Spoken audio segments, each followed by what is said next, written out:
새해를 맞이하면서 한 가지 소원이 있습니다. 그 소원은 저와 우리 교회가 나의 구원을 넘어서 사명을 감당하는 것입니다. 올해 제 소원은 우리 교회와 제가 나의 구원을 넘어서 사명을 감당하는 것입니다. 사명으로 나아가는 것입니다. 그렇습니다. 하나님은 우리 각 사람에게 사명을 주셨어요. 하나님께서 우리를 이 땅에 보내신 이유, 그리고 우리를 구원하신 이유는 너만 잘 먹고 잘 살다가 나 있는 대로 와라 라고 우리를 구원하시고 또 이 땅에 보내신 게 아니라는 거예요. 하나님께서 우리를 통하여서 하고자 하는 일이 있다라는 거예요. 하고 싶은 일이 있다라는 거예요. 그것은 무엇일까요? 우리가 감당해야 될 그 사명은 무엇일까요?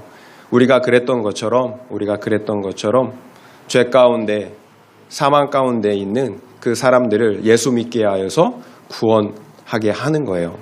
그런데 문제는 세상 사람들이 예수를 잘 믿지 않는다라는 거예요. 우리의 말을 들으려고 하지 않는다라는 거예요. 이것이 참 어려워요. 이것이 문제예요. 오늘 본문에 나오는 모세가 겪는 문제이기도 했다라는 거예요.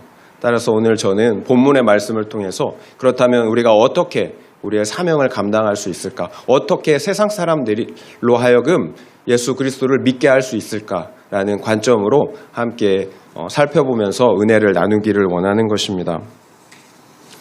떨기나무 불꽃 가운데서 모세에게 나타나신 하나님은 모세에게 이스라엘 자손을 애굽에서 구원하여서 가나안 땅으로 데려가라고 이렇게 사명을 주셨어요. 말씀드린 것처럼 문제는 모세에게는 그럴 자신이 없다라는 거예요. 80세의 노인, 양치기 노인이 한 이스라엘 민족을 그 당시 가장 강력하였던 애굽 그 나라에서 구원하여서 이 가나안 땅으로 데리고 갈 자신이 없었던 거예요. 1절입니다. 1절 함께 읽겠습니다. 1절 모세가 대답하여 이르되 그러나 그들이 나를 믿지 아니하며 내 말을 듣지 아니하고 이르기를 여호와께서 내게 나타나지 아니하셨다 하리이다. 모세는 바로왕도 두려웠지만 이스라엘 자손들이 자신의 말을 믿지 않을 것도 두려워하였어요. 저희도 마찬가지예요. 말씀드린 것처럼 우리가 복음을 전하는 것, 기쁨의 소식이고 구원의 소식이지만 그 전하는 것이 우리 역시 두렵다라는 거예요. 사람들이 내 말을 듣고 믿지 않을까봐, 나를 이상한 사람 취급할까봐 솔직히 복음을 전하는 게 두렵다라는 거예요. 다른 사람이 나를 좀 덜 떨어진 사람으로 생각하면 어떡하지? 혹시 불이익은 당하지 않을까? 이런저런 생각을 하니까 복음을 선뜻 전할 용기가 나지 않는다라는 거예요. 양치기 노인 모세처럼 형편없는 내 처지를 생각하면 나 같아도 내 말을 믿지 않을 것 같아요. 그러나 하나님은 그런 모세가 그런 불평하고 내 말을 믿지 않을 거라는 그 모세의 말을 책망하지 않아요. 책망하지 않고 오히려 모세에게 표적을 주시고 계세요. 두 가지 표적을 주셨어요. 첫 번째는 우리가 다 아는 것처럼 하나님은 모세에게 내 손에 있는 지팡이를 땅에 던지라고 했어요. 땅에 던졌더니 그 지팡이가 뱀이 되었어요. 하나님께서는 그 뱀의 꼬리를 잡으라고 합니다. 모세가 그 뱀의 꼬리를 붙잡았습니다. 그랬더니 그 뱀이 다시 지팡이가 되었어요. 놀라운 일이에요. 그런데 하나님은 이 표적으로 끝내지 않고 또 다른 표적을 주십니다. 두 번째 표적은 내 손을 가슴 품에 넣으라는 거예요. 가슴 품에 넣었어요. 그리고 다시 빼었더니 문둥병이 걸려 있는 거예요. 그래서 다시 넣었어요. 넣었다 빼었더니 손이 처음 손처럼 깨끗하게 되었어요. 이처럼 하나님은 모세에게 두 가지 이적을 주셨어요. 지팡이가 뱀이 되게 했고요. 또 다시 그 뱀이 지팡이가 되게 하셨어요. 그리고 모세의 손이 문둥병에 걸렸다가 다시 깨끗해졌어요. 그렇다면 하나님은 왜 이와 같은 이런 기적들을 행하셨을까요? 그 기적을 주신 이유는 무엇일까요? 5절 말씀을 읽겠습니다. 5절 하나님께서 모세에게 기적을 주신 이유예요. 5절입니다. 시작. 이는 그들에게 그들의 조상의 하나님 곧 아브라함의 하나님 이삭의 하나님 야곱의 하나님 여호와가 내게 나타난 줄을 믿게 하려 함이라 하시고 8절부터 9절도 있겠습니다. 8절부터 9절이에요. 여호와께서 이르시되 만일 그들이 너를 믿지 아니하며 그 처음 표적의 표징을 받지 아니하여도 나중에 표적의 표징은 믿으리라. 그들이 이 두 이적을 믿지 아니하며 내 말을 듣지 아니하거든 너는 나일 강물을 조금 떠다가 땅에 부으라. 내가 떠온 나일 강물이 땅에서 피가 되리라. 하나님께서 모세에게 이적을 주신 이유예요. 하나님은 내 말을 믿지 않을 것이라는 모세의 말을 말씀드린 것처럼 책망하지 않았어요. 오히려 백성들이 모세의 말을 믿을 수 있도록 표적을 주셨다라는 거예요. 하나님은 처음 표적의 표징을 믿지 아니하여도 나중 두 번째 표적의 표징은 믿을 것이라고 말씀하셨어요. 이 두 표적조차 믿지 않는다면 너는 나일 강물을 떠다가 땅에 부으라고 하세요. 그러면 내가 떠온 나일 강물이 피가 될 것이라고 세 번째 표적까지 주셨다라는 거예요. 표적이라고 번역된 히브리 원어의 본래 그 히브리 원어는 오토예요. 오토. 본래 의미는 사인이라는 뜻이에요. 사인. 무엇을 위한 사인일까요? 말씀을 위한 사인인 거예요. 말씀을 위한 사인. 그래요. 표적의 목적은 하나님과 그분의 말씀을 믿게 하시려는 사인이라는 거예요. 기적이나 병 고침 자체가 표적의 목적이 아니라는 거예요. 누가복음에 보면 예수님께서 예루살렘으로 올라가는데 올라가다가 도중에 10명의 나병 환자를 만나게 돼요. 근데 10명의 나병 환자들은 예수님께 달려와서 우리를 불쌍히 여겨달라고 소리를 질렀어요. 아마도 예수님께서 많은 질병을 고치시고 또 이적을 베푸신다라는 그 소문을 들었던 것 같아요. 그러자 예수님은 그 문둥병자들에게 너의 몸을 가서 제사장에게 보이라고 이렇게 말씀을 하셨어요. 그러자 그 10명의 문둥병자들은 그 제사장에게 자신의 몸을 보이기 위해서 가는 도중에 다 깨끗이 나음을 받았어요. 그런데 그 고침을 받은 10사람 중에 한 사람만 사마리아 사람 한 사람만 예수님께 돌아가서 예수님께 감사를 표했다라는 거예요. 나머지 9명은 어떤 누구도 예수님께 돌아가지 않았다라는 거예요. 그러자 예수님께서는 그 한 사람에게 물어요. 10사람이 다 낫지 않았느냐? 다 깨끗함을 받지 않았느냐? 그렇다면 9명은 지금 어디 있느냐? 대답할 수가 없죠. 그러자 그 한 사람에게 예수님께서 선포하세요. 일어나 가라. 내 믿음이 너를 구원하였느니라. 한 사람만 구원받은 거예요. 오직 자신에게 감사하기 위해 돌아온 그 한 사람에게만 구원을 선포했다라는 거예요. 그렇다면 예수님의 말씀처럼 나머지 9명은 지금 어디 있을까요? 9명은 구원받지 못했으니까 지금 어디에 있을까요? 이처럼 표적에 분명한 목적이 있어요. 병 고치는 게 아니에요. 기적이 아니라는 거예요. 요한복음 20장 30절부터 31절 말씀을 여러분에게 읽어드리겠습니다.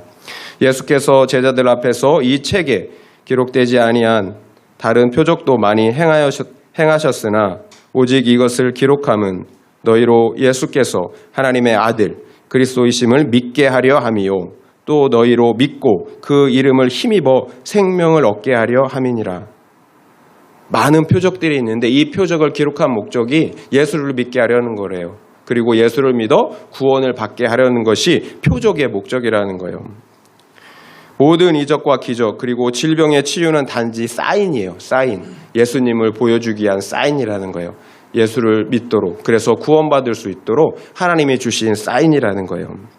표적의 분명하고 유일한 목적은 예수를 믿어 영생을 얻게 하려는 거예요. 표적 자체가 절대 목적이 아니라는 거예요.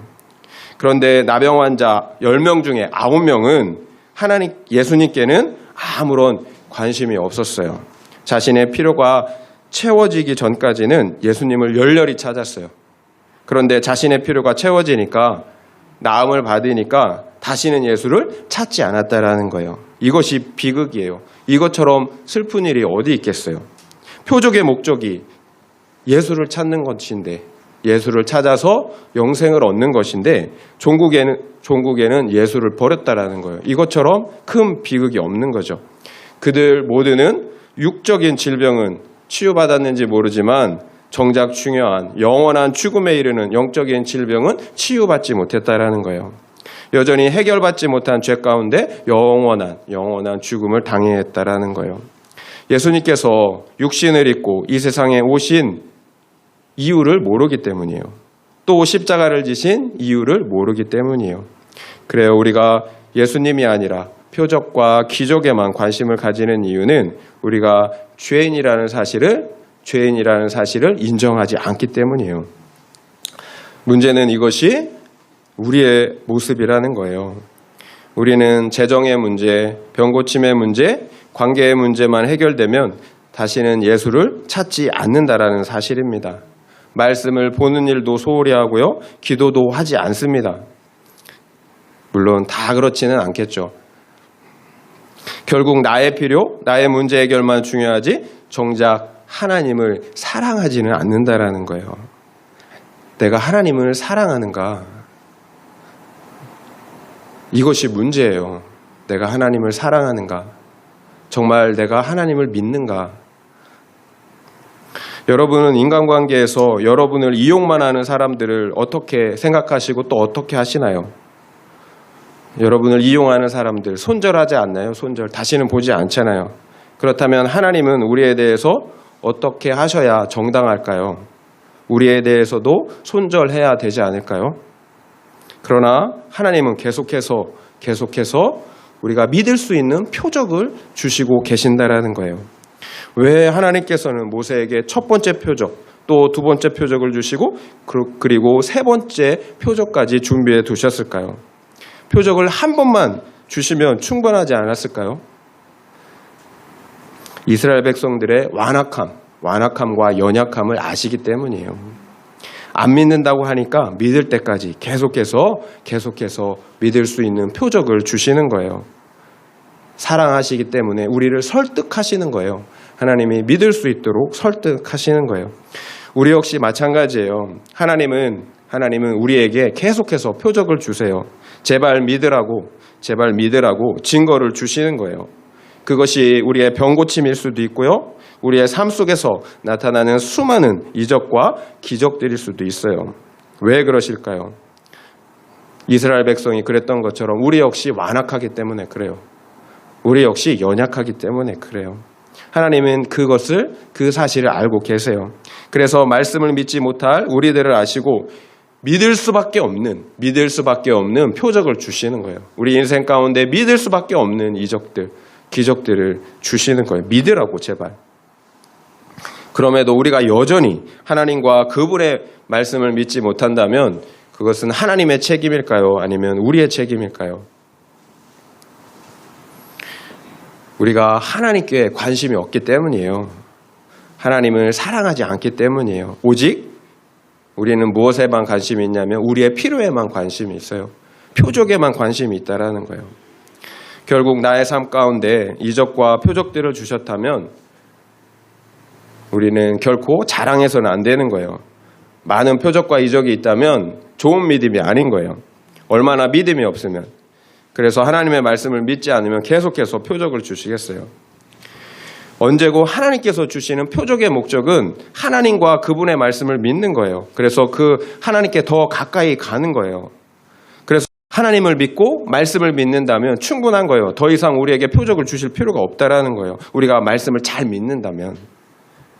말씀을 믿는 그것만으로 충분하다라는 거예요. 또 문제는 앞서서 살펴보았듯이 이적과 기적과 병고침이 많다고 반드시 믿을 수 있는 것도 아니라는 거예요. 믿지 않는 사람들이 있다라는 거예요. 그럼에도 불구하고 오히려 수많은 표적과 이적들 때문에 잘못된 신앙으로 갈 수가 있다라는 거예요. 말씀 없는 나 중심적인, 필요 중심적인 그런 신앙이 될 수가 있다라는 거예요.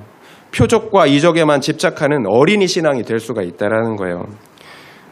그렇지만 문제는 뭐예요? 그 표적과 병고침이 우리를 구원할 수가 없다라는 거예요. 결국 이적과 기적과 환상과 같은 신비적인 것을 추구하는 것은 좋은 신앙이 아닌 거예요. 사탄 역시 그 가운데서 역사한다라는 사실을 우리는 알아야 돼요. 계시록에 보면 거짓 선지자가 나와요. 거짓 선지자가 나오는데 얼마나 능력이 많은지 수많은 사람들을 표적과 기적으로 미혹해요. 마치 그리스도인 것처럼. 정말 하나님의 아들 예수 그리스도인 것처럼 수많은 사람들을 미혹한다라는 거예요. 얼마나 큰 기적과 표적을 내리냐면 하늘로부터 불까지 내린다라는 거예요. 하늘로부터 불이 떨어지는데 세상 사람들이 안 믿겠어요. 그런데 그 표적과 이적이 미혹하는 표적이라는 거예요. 계속 말씀드리지만 어떠한 신비한 역사도 말씀을 멀리하게 한다면 사탄에게서 온 것이에요. 그렇다면 왜 수많은 사람들이 그럼에도 불구하고 속을까요? 욕심 때문이죠. 욕심. 말씀드린 것처럼 하나님을 사랑하는 것이 아니라 내 피로만, 내 욕심만 채우기 때문이에요. 영적 교만 때문에 속는 줄도 모르고 속는다라는 거예요. 말씀을 믿고 살아내는 것, 이것이 가장 영적인 거예요. 말씀을 믿고 살아내는 것이 가장 영적인 것입니다. 그 사실을 우리는 알아야 돼요. 적용 질문을 한번 드리겠습니다. 우리가 생각해 볼 수 있는 적용 질문. 우리 인생 가운데 믿을 수 있도록 행하시고 보여주셨던 표적들은 무엇이 있습니까? 우리 인생 가운데 믿을 수 있도록 행하시고 보여주셨던 표적들은 무엇이 있습니까? 믿을 수 없는 상황에서도 믿을 수밖에 없게 하신 표적은 무엇인가요? 믿을 수 없는 상황에서도 믿을 수밖에 없게 하신 표적은 무엇인가요? 한번 생각해 보세요. 여러분의 인생을 한번 돌아보세요. 그리고 여러분에게 주셨던 표적, 믿을 수 없는 상황에서 믿을 수밖에 없도록 주셨던 표적은 무엇인가 한번 생각해 보시길 바랍니다. 그리고 사실 우리 역시 모세처럼 고민이 많아요. 세상 사람들에게 믿을 수 있도록 표적을 보여줘야 하는데 보여줄 표적이 없다라는 거예요. 우리한테. 믿지 않은 가족들이 또 세상 사람들이 우리의 말을 믿지 않는다라는 거예요. 너나 잘 믿어라. 그렇다면 우리가 세상 사람들이 믿도록 보여줄 그 최고의 표적은 무엇일까요? 우리의 말을 믿지 않아요. 그렇다면 우리가 세상 사람들이 믿도록 보여줄 수 있는 최고의 표적은 무엇일까요? 에베소서 2장 1절 말씀을 읽어드릴게요. 그는 허물과 죄로 죽었던 너희를 살리셨도다. 허물과 죄로 죽었던 너희를 살리셨도다. 우리는 죽어 있었다라는 거예요. 그런 우리를 살리셨다라는 거예요. 표적 중에 표적, 기적 중에 기적은 죽어 있던 내가 다시 살아난 거예요. 죽어 있던 내가 다시 살아난 것. 이것이 표적 중에 표적이에요. 기적 중에 기적이에요. 자연인들은 모르겠죠. 하지만 그 안에 하나님의 영이 있는 분들은 다 아실 거예요. 이것이 얼마나 놀라운 사건인지. 예수님은 분명 사람이 물과 성령으로 나지 아니하면 하나님의 나라에 들어갈 수 없다라고 말씀하셨어요. 우리가 보여줄 수 있는 가장 확실한 표적은 바로 거듭난 나, 변화된 나예요. 왜 오늘날 교회가 욕을 먹을까요? 왜 사람들이 내 말과 우리 말을 믿지 않을까요? 우리가 변하지 않았기 때문이에요. 예수 믿으면 좋다라는 증거를 보여주지 못했기 때문이에요. 예수 믿으면 죄사함을 받고 영생을 선물로 받는다라는 그 구원의 증거를 보여주지 못했기 때문이에요. 예수를 믿으면 좋다고 자랑해요. 그러면서 정작 나는 독사처럼 표독스러워요. 매사에 이기적이에요. 그러면 누가 예수를 믿겠어요? 또 예수를 믿으면 좋다고 자랑해요. 또 그러면서 문둥병에 걸린 사람처럼 기쁨이 없어요. 죄에 무감각해요. 그러면 누가 예수를 믿겠어요? 나도 예수 믿고 싶다는 모습을 우리가 보여줘야 되는데 우리가 전혀 그런 모습을 보여주지 못한다라는 거예요. 다 말라 비틀어진 배추를 갖다 놓고 싱싱한 배추라고 갓 뽑아온 배추라고 이렇게 우긴다고 사람들이 돈을 주고 그것을 사가겠어요? 복음을 전하려면 나부터 돌아봐야 되는 거예요. 나는 정말로 성경에서 말씀하고 있는 그 복음을 믿고 있는가 고민해야 한다라는 거예요. 만약 우리가 성경에서 약속하신 그 복들을 받아 누리고 있지 못한다면 고민해야 하는 거예요. 분명히 믿는 자에게 약속하신 수많은 복들이 있어요. 그 복들이 실제로 내가 누리고 있지 않다면 고민해야 한다라는 거예요. 분명 예수를 믿으면 세상이 줄 수도 없고 알 수도 없는 기쁨을 주신다고 말씀하셨어요. 또 예수를 믿으면 나는 죽고 예수가 내 삶의 주인이 된다라고 말씀하셨어요. 그래서 거룩한 새 사람이 된다라고 말씀하셨다라는 거예요. 그런데 여전히 나는 기쁨도 없고 내 삶에 어떤 변화도 없어요. 그렇다면 누가 내 말을 믿겠어요? 내가 누구한테 복음을 전하는 것이 문제가 아니에요. 그러면 분명 믿으면 구원을 받아요. 그러나 내가 믿고 있는지 점검해 봐야 된다는 거예요. 정말 믿고 있는지. 믿으면 분명한 변화가 나타난다라고 말씀하고 계신다라는 거예요. 그런데 많은 분들이 이 심각성을 잘 알지 못한다라는 거예요. 모든 사람들이 나는 진짜 믿고 있다고 구원받았다고 생각한다라는 거예요. 그러나 성경에서 약속한 구원의 모습은 없다라는 거예요. 그러면 무엇이 잘못된 걸까요? 말씀이 잘못된 걸까요? 박보영 목사라는 분이 계세요. 아버지가 목사셨는데 이분은 신앙을 버렸어요. 아버지가 목사였는데. 그리고 의사로서 아주 잘 성공해서 많은 돈을 벌었어요. 그런데 이분이 왜 신앙을 버렸는가? 이분의 간증을 통해서 들었는데 어렸을 때 본 그 교회의 장로님들, 집사님들, 믿는 분들의 모습을 보고 회의를 느낀 거예요. 그냥 표독스러운 얼굴로 서로 싸우고 분쟁하고 그런 모습들을 보니까 목사의 아들이었지만 그 어른들의 모습 속에서 도무지 믿음의 모습을 볼 수가 없는 거예요. 저거 다 가짜다. 저 다 속이는 거다. 그래서 신앙을 버린 거예요. 그런데 이분이 하나님의 은혜로 우여곡절 끝에 다시 돌아왔어요. 그래서 이분이 목사님이 되셨어요. 그래서 이분이 궁금했어요. 옛날에 그분들은 예수를 나는 예수를 믿으니까 이렇게 확 바뀌었는데 변화됐는데 그러면 그분들은 어떻게 된 걸까? 그래서 하나님께 여쭤봤대요. 그렇다면 옛날에 그분들은 어떻게 된 겁니까? 하나님께 이렇게 여쭤봤대요. 그랬더니 하나님께서 물론 성경에 있는 말씀은 아니기 때문에 100% 신뢰할 수는 없겠지만 그럼에도 불구하고 성경 쪽이기 때문에 말씀을 드리는 거예요. 하나님이 그렇게 말씀하셨대요. 가짜다. 가짜가 있다라는 거예요. 성경적이잖아요. 알곡과 가라지를 마지막 날에 하나님은 분명히 가르신다고 했어요. 하나님은 모세에게 지팡이가 독사가 되고 또 독사가 지팡이가 되는 그런 표적을 보여주셨어요. 그리고 깨끗한 손이 나병이 되고 또 나병이 다시 깨끗한 손이 되는 표적을 보여주셨어요. 그렇다면 이 표적들에 어떤 의미가 있을까요? 어떤 메시지가 있을까요? 우리는 본래 하나님의 손에 붙잡힌 편안한 지팡이였어요. 그러나 하나님을 대적함으로 독을 머금은 독사 같은 존재가 되었다라는 거예요.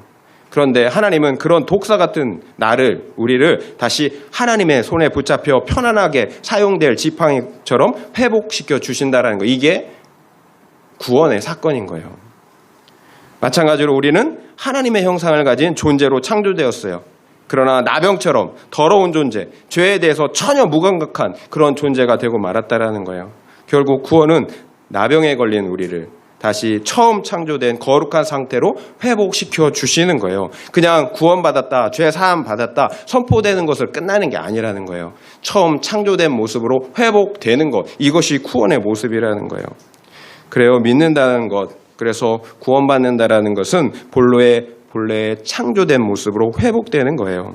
하나님의 형상을 다시 회복하는 거예요. 온유하고 겸손한 예수님의 성품을 담는 거예요. 사랑의 형상을 가지는 거예요. 예수님처럼. 표독스러운 독사가 다시 손에 잡고 쓸 수 있는 편안한 지팡이가 되는 거예요. 문둥병처럼 죽어있던 속사람이 다시 살아나는 거예요. 그래서 비록 모든 상황은 절망적이지만 그 안에 세상이 줄 수도 없고 알 수도 없는 평안과 기쁨을 누리는 거예요. 이것이 예수 믿는 사람들에게 약속하신 복이에요. 영생의 복. 그리고 이것이 우리가 세상 사람들이 믿도록 보여줘야 할 표적이라는 거예요. 표적. 우리가 그 사람들에게 보여줘야 할 표적이에요. 우리의 구원의 증거이면서 동시에 세상 사람들이 믿도록 보여줘야 할 표적이라는 거예요. 바로 변화된 나예요. 변화된 나가 표적이라는 거예요. 진지한 질문이 이제 필요한 거예요. 나에게는 이런 변화, 표적들이 있는가 고민해야 한다라는 거예요. 적용 질문을 드리겠습니다. 적용 질문. 나는 다른 사람들이 십자가의 복음을 믿도록 하는 표적입니까? 아니면 걸림돌입니까? 그래서 나는 많은 사람들에게 편안함을 주는 사람입니까? 아니면 독사처럼 표독스러운 걸림돌의 표적입니까? 그래서 나는 많은 사람들이 믿도록 하는 기쁨과 평강의 사람입니까? 아니면 우울하고 부정적인 걸림돌의 표적입니까? 한번 생각해 보시기 바랍니다. 우리가 표적이 돼요. 그렇다면 우리가 표적이 돼야 되는데 그렇다면 우리가 어떻게 표적이 될 수 있을까요? 그와 같은 변화된 표적이 될 수 있을까요? 말씀드린 것처럼 우리의 변화는 우리의 노력으로만 되지 않아요. 하나님의 은혜의 역사, 성령의 역사예요. 오직 성령의 역사를 통한 재창조의 역사예요. 하나님의 은혜로만 죽어있던 내 속사람이 살아날 수가 있는 거예요. 그렇다면 언제 하나님께서 우리의 속사람을 살리시나요? 우리를 재창조하시나요? 예수님은 회개하라, 천국이 가까이 왔다라고 말씀하셨어요. 회개가 없이는 결코 천국에 들어갈 수 없다라고 말씀하셨어요. 회개가 없이는 결코 예수를 믿을 수가 없다라는 거예요. 결국 회개가 먼저예요. 회개. 우리 인생 가운데 분수령적인 회개가 있어야 하는 거예요. 우리가 우리 죄를 인정할 때 성령의 역사를 통해서 진정한 회개의 역사가 나타나요. 회개는 이중적이에요. 내가 회개하는 것도 있지만 성령의 역사에서 진정한 회개가 완성이 되는 거예요. 회개할 때 예수의 영이 죽어있는 우리의 속사람을 살린다라는 거예요. 죽어있는 속사람이 살아나면 이제 저절로 과거의 삶을 버리고 새 삶을 살게 되는 거예요. 우리의 속사람이 살아나면 저절로 예전에 과거의 옛사람을 버리고 새 사람으로 새로운 모습으로 살게 된다라는 거예요. 왜 그럴까요? 말씀드린 것처럼 존재론적으로 우리는 새로운 존재가 되었기 때문이에요. 계속 말씀드리지만 사람은 사람처럼 살고요. 개는 개처럼 사는 거예요. 개가 사람처럼 살 수가 없는 거예요. 존재론적으로 변화해야 된다라는 거예요. 거듭난 사람이 과거 죄인으로 살 수는 없다라는 거예요. 성령의 역사, 곧 하나님의 은혜의 역사가 없이는 회개조차 우리 마음대로 할 수가 없어요. 어떤 인간적인 노력으로 열심으로도 되지 않는다라는 거예요. 그렇다면 왜 우리에게 회개의 역사, 거듭남의 역사가 나타나지 않을까요? 우리가 말씀드린 것처럼 우리의 죄를 인정하지 않는 모습, 바로 교만 때문이에요. 우리가 교만하기 때문이에요. 왜 우리의 삶이 변하지 않을까요? 교만하기 때문이에요. 그래서 내 죄가 인정되지 않기 때문입니다. 그래서 수많은 말씀이 선포돼도 나에게 하는 말씀으로 들리지가 않는 거예요. 다 다른 사람 이야기로 들리는 거예요. 그래서 이 말씀은 그 사람이 들어야 하는데 라는 생각을 하는 겁니다. 아니에요. 다른 사람이 아니라 내가 회개해야 해요. 내가 살아야 합니다. 하나님은 모세에게 뱀의 꼬리를 붙잡으라고 명령하셨어요. 그러나 독사의 꼬리를 붙잡는다라는 것은 자살행위예요. 미친 짓이에요. 독사를 잡으려면 꼬리가 아니라 머리를 잡아야 돼요. 이것은 누구나 다 아는 상식이에요. 게다가 모세는 40년 동안이나 광야에 있었어요. 수많은 뱀을 경험했다라는 거예요. 모세가 이 사실을 모를 리가 없어요. 그럼에도 모세는 그 말도 안 되는 그 명령에, 그 말씀에 즉각 순종했다라는 거예요. 그래요. 말씀에 대한 절대적인 순종이 모세가 변화되었다라는 분명한 증거예요.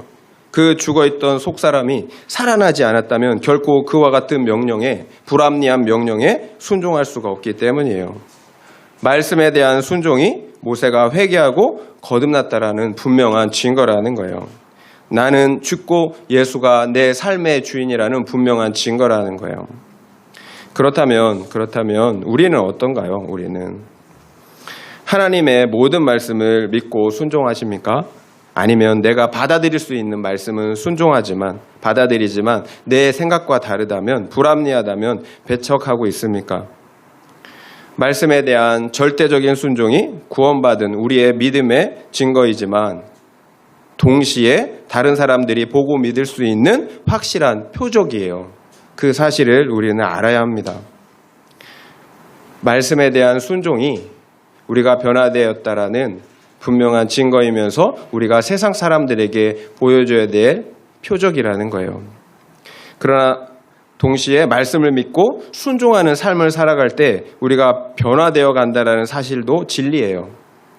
말씀을 행하는 것이 우리의 변화된 증거이기도 하지만 말씀을 믿고 살아갈 때 우리가 변화된다라는 거예요. 우리의 구원은 단번에 주어지기도 하지만 그것이 점진적으로 완성이 되어 가는 거예요. 씨가 뿌려지면 점점 자라서 열매를 맺는 것처럼 구원의 씨도 마찬가지예요. 그게 분명한 살아있는 구원의 씨, 생명의 씨라면 자라게 되어 있다라는 거예요. 그리고 열매를 맺게 되어 있다라는 거예요. 그래요. 우리의 거룩과 구원은 말씀을 믿고 순종할 때 점진적으로 평생의 과정을 통해서 이루어져 간다라는 거예요. 그것이 생명에 있는 씨라면. 그렇다면 우리에게 변화가 나타나지 않는 이유, 그러니까 구원의 표적이 나타나지 않는 이유는 무엇입니까? 우리가 말씀을 믿고 순종하지 않기 때문이에요. 우리가 하나님의 말씀을 믿고 순종하지 않기 때문이에요. 교만하다라는 말과 같아요. 교만하기 때문에 말씀을 순종하지 않는 거예요. 말씀을 보지 않는 것, 순종하지 않는 것, 어떻게 보면 하나님보다 내가 주인이 되어 살아가는 거죠. 필요 없는 거죠. 그것이 교만인 거죠. 수많은 죄들이 있지만 가장 큰 죄, 본질적인 죄는 무엇일까요? 하나님을 하나님으로 인정하지 않는 것이 본질적인 죄예요. 우리가 세상 사람들에게 예수 그리스도를 믿도록 하는 표적이 되기 위해서는 결국 먼저는 진정한 회개가 있어야 합니다. 그리고 둘째는 말씀에 대한 절대적인 순종이 있어야 합니다. 결국 말씀밖에는 없어요. 말씀밖에는. 제가 금요일 날 여러 목사님들과 책을 읽고 책 나눔을 해요. 그래서 최근에 역사적으로 그리고 각 나라마다 그 부흥의 역사들이 일어났던 그 시기의 일들을 이렇게 보면서 한 가지 공통점을 발견했어요. 각 시대마다 나라마다 부흥이 있었는데 그 공통점이 있더라는 거예요. 한 가지 빠지지 않는 공통점, 바로 말씀이었어요. 말씀이 선포됐을 때 제대로 된 말씀이 선포되었을 때 살아나는 역사가 있더라는 거예요. 부흥의 역사가 있더라는 거예요. 말씀이 선포되니까 회개가 따라오더라고요. 기도가 따라오더라고요. 제대로 된 말씀이 선포되면 회개가 따라오고요. 기도가 따라와요. 그러니까 부흥이 일어나더라고요. 결국 우리가 말씀을 듣는 것, 그게 어떤 수단과 방법이든 말씀을 가까이 하는 것, 그래서 말씀을 내 마음 안에 집어넣는 것, 이것이 우리를 살리는 거예요. 말씀과 기도 습관이 필요하다는 거. 2023년 새해를 시작하는데요. 말씀과 기도의 습관을 우리가 가졌으면 좋겠어요. 우리가 이렇게 한번 말씀을 전하면 마음에 다짐이 생겨요. 그래야지 하는데 어떻게 되나요? 또 일주일 살다 보면 그냥 돌아가죠. 시작해야 된다라는 거예요. 습관을 만들어야 된다는 거예요. 그렇지 않으면 변화가 없어요. 습관 자체가 나를 살리는 게 아니에요. 습관을 통해서 말씀을 먹기 때문에 그 습관이 나를 살리는 거예요. 그래서 우리가 습관을 갖기를 원해요. 어떤 책을 보니까 21일을 계속하면 습관이 생긴대요. 그런데 또 어떤 분은 그거 갖고 안 된다. 66일은 해야 된다. 이런 얘기가 있더라고요. 그러니까 간단한 습관들은 21일이면 충분해요. 그런데 말씀 보는 건 간단하지 않잖아요. 그러니까 66일은 해야 되는 거예요. 여러분 한번 66일을 그것만 한번 해보자 하고 한번 해보세요. 그러면 저절로 탄력을 받아서 은혜가 우리 안에 임하니까 그게 이어져 간다라는 거예요. 그럴 때 우리가 세상이 원하는 표적을 보여줄 수 있다라는 거예요. 아, 저 사람 정말 예수 믿는 사람 맞구나. 예수 믿으니까 좋구나. 나도 믿어야 되겠구나. 라는 표적들이 우리를 통해서 나타난다라는 거예요. 우리는 다 예수님의 증인들이에요. 예수님 우리를 증인으로 부르셨어요. 사명이 다 있다라는 거예요. 나의 표적을 보고 나의 가족들과 다른 사람들이 창조주이시며 구원주이신 예수 그리스도를 믿고 구원을 받아야 한다라는 거예요. 우리가 그 사명을 위해서 부르심을 받았다라는 거예요. 그것이 우리의 이 땅에서의 존재의 이유라는 거예요. 정말로 구원하는 것만 목적이었다면 하나님이 우리 구원 받자마자 데려가셔야 돼요. 이 땅은 결코 천국이 아니에요. 천국에 좋은 곳에 자기 자녀를 좋은 곳에 데리고 가지 왜 여전히 이 세상에 두겠어요. 우리의 거룩과 구원을 이루어야 하지만 또 동시에 사명이 있기 때문이에요. 11월 22일 큐티인 묵상 간증자의 나눔을 나누려고 합니다. 간증자의 아들은 7년간이나 방에서만 지냈다고 합니다. 아들은 아빠의 외도로 부모 사이가 안 좋아지자 아예 방으로 숨었다라는 거예요. 아들은 더럽고 악취가 나는 방에서 게임과 애니메이션에 빠져서 씻지도 않고 라면을 주식으로 먹었다고 합니다. 설득을 하면 못 들은 척하고 협박하면 더 무섭게 나오는 아들에게 해줄 수 있는 것이 없어서 해줄 수 있는 것이 아무것도 없었대요. 얼마나 답답했겠어요. 자기 자녀가 폐인이 돼가는데. 그런 아들을 보면서 아이들이 어릴 때 자기 욕심으로 다단계를 하러 다니다가 엄마의 자리를 지키지 못한 죄가 생각나서 회개가 되었다고 합니다. 그리고 그날 회개의 말씀을 주셔서 남편에게 그동안 초혼 아내로 살지 못해 미안하다고 무릎을 꿇고 용서를 구했다고 합니다. 정말 쉬운 일이 아니에요. 말씀이 명령하니까 순종한 거예요. 말씀이 내 심령에 박히니까 순종한 거예요. 그리고 얼마 후에 남편은 변하지 않는 아들 때문에 소그룹 모임에 참석했다고 합니다. 그리고 남편은 6년 만에 외도를 끊었다고 합니다. 그러자 이 모습을 지켜본 아들이 7년 만에 밖으로 나왔대요. 그리고 세상에 첫 발을 내딘 장소가 바로 교회였다고 합니다. 그리고 간증자는 자신의 회개에 응답해 주신 하나님께 찬양을 올려드리면서 간증을 마치더라고요. 여러분은 이 간증을 통해서 무엇을 보았습니까? 아내가 변하자 남편이 교회에 나갔고 남편이 변하자 아들이 교회에 나갔습니다. 한 사람의 회개하는 순종으로 온 가족이 함께 구원을 받았다라는 것입니다. 나의 순종과 변화를 통해서 살아계신 하나님을 증거한 거예요. 이분은. 이것이 사명을 감당하는 삶입니다. 사명을 감당한다고 대단한 것을 하는 게 아니에요. 매일 말씀을 듣고 순종하는 거예요. 또 회개하는 거예요. 그래서 다른 사람들이 믿을 수 있는 변화된 표적을 보여주는 거예요. 그러면 영혼들이 함께 살아나는 거예요. 내가 엄청난 것을 해야지 사람들이 믿지 않아요. 우리가 구제한다고 믿지 않아요. 변화된 모습을 보여줘야 되는 거예요. 이런 표적을 친히 보여주신 분이 바로 예수 그리스도세요. 예수 그리스도는 우리에게 명령만 하신 분이 아니에요. 친히 십자가를 지시기까지 하나님의 말씀에 순종하신 분이에요. 예수님은 본체 하나님이세요. 하나님의 형상이세요. 그런데 그분이 십자가에 죽으시기까지 말씀에 순종하셨다라는 거예요. 그 표적 때문에 우리가 산 거예요. 이제는 우리가 표적이 되어야 될 차례인 거예요. 적용 질문을 드리겠습니다. 적용 질문. 나는 말씀을 순종함으로 또 회개함으로 다른 사람들이 믿을 수 있는 표적을 확실하게 보여주십니까? 아니면 내 기준에 옳고 그름으로 판단하십니까? 나는 말씀을 순종함으로 또 회개함으로 다른 사람들이 믿을 수 있는 표적을 확실하게 보여주십니까? 아니면 내 기준에 옳고 그름으로 판단하십니까? 한번 생각해 보시기 바랍니다. 말씀을 마무리하겠습니다. 하나님께서는 모세에게 사명을 주시면서 확실하게 믿을 수 있는 3가지 표적을 주셨습니다. 하나는 뱀 표적, 나병 표적, 그리고 물이 피가 되는 표적이었습니다. 그러나 표적 자체나 치유 자체가 목적이 아니었어요. 오직 표적의 목적은 하나님의 말씀을 믿게 하려는 것이었습니다.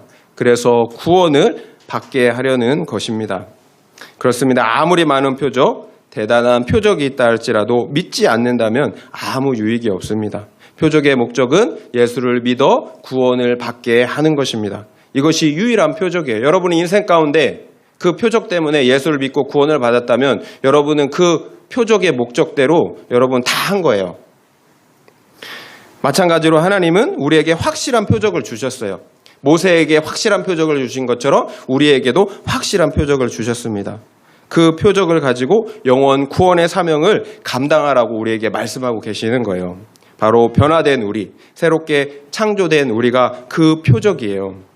세상 사람들 역시 우리에게 표적을 원해요. 그들 역시 예수를 믿어 구원받길 원한다라는 것입니다. 변화된 우리의 모습을 보여주어야 합니다. 말씀을 믿고 순종하는 삶을 보여주어야 합니다. 그러므로 우리가 친히 표적이 되어야 합니다. 이것이 영혼 구원의 사명을 감당하는 일입니다. 이런 사명을 감당하는 올 한 해가 되시기를, 또 우리 인생이 되시기를 예수의 이름으로 축원드립니다.